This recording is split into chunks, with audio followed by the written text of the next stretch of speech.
Telugu Desam party అభ్యర్థిగా, Bharatiya Janata party Janasena బలపరిచిన తెలుగుదేశం అభ్యర్థిగా నామినేషన్ వేయడం జరిగింది. ఇవాళ బ్రహ్మాండమైన ర్యాలీతో మా నాయకులు, కార్యకర్తలు మేమంతా బ్రహ్మాండమైన ర్యాలీతో కలెక్టర్ ఆఫీస్ గారికి వచ్చి నామినేషన్ వేయడం జరిగింది. ప్రపోజర్గా జలీల్ ఖాన్ గారు నన్ను ప్రపోజ్ చేశారు. అంతేకాకుండా 7 నియోజకవర్గాల్లోంచి తెలుగుదేశం, జనసేన, భారతీయ జనతా పార్టీ, అంతేకాకుండా ఎంఆర్పిఎస్ కార్యకర్తలు మందకృష్ణ మాదిగ గారి నాయకత్వంలో అందరూ కూడా వచ్చి నాకు సపోర్ట్గా నిలిపినందుకు అందరికీ పేరు పేరున ధన్యవాదాలు తెలుపుకుంటున్నాను. అంతేకాకుండా మా నాయకుడు చంద్రబాబు నాయుడు గారు పెట్టుకున్న నమ్మకాన్ని, మా అధిష్టానం పెట్టుకున్న నమ్మకాన్ని, మా నాయకులు, కార్యకర్తలు పెట్టుకున్న నమ్మకాన్ని వమ్ము చేయకుండా ప్రతినిత్యం ప్రజల్లో ఉండి మా నాయకులకి, కార్యకర్తలకి ఏ కష్టం వచ్చినా వారి చెంతే ఉంటానని తెలియజేసుకున్నాను. అంతేకాకుండా దేశంలో కూడా ఎన్డీఏ ప్రభుత్వం అధికారంలోకి రాబోతుంది. మేమందరం కలిసికట్టుగా ఉండి ఇవాళ రాష్ట్రం ఎంతో అభివృద్ధి కుంటిపడిపోయింది, సంక్షేమం లేదు, పిల్లలకు ఉద్యోగాలు లేవు. మా చంద్రబాబు నాయుడు గారు అధికారంలోకి రాగానే మేము మా కళల రాజధాని అమరావతిని నిర్మించుకుంటాం.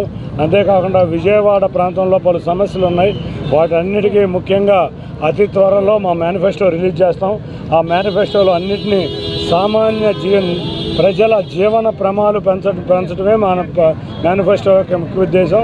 మా 7 అభ్యర్థులతో కూడా కలిసికట్టుగా ఉండి మేనిఫెస్టోని అతి త్వరలో రిలీజ్ చేసి తప్పకుండా ఘన విజయం సాధించబోతున్నాం.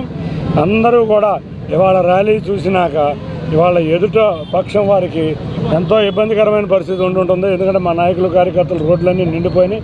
విజయవాడ నగరం మొత్తం పసుపు మయమే కాకుండా జనసేన కార్యకర్తలు, భారతీయ జనతా పార్టీ తెలుపు, పసుపు, కాషాయం మయమైపోయింది. అది అందరికీ ఈ విజయోత్సవ ర్యాలీలాగా అనిపించింది.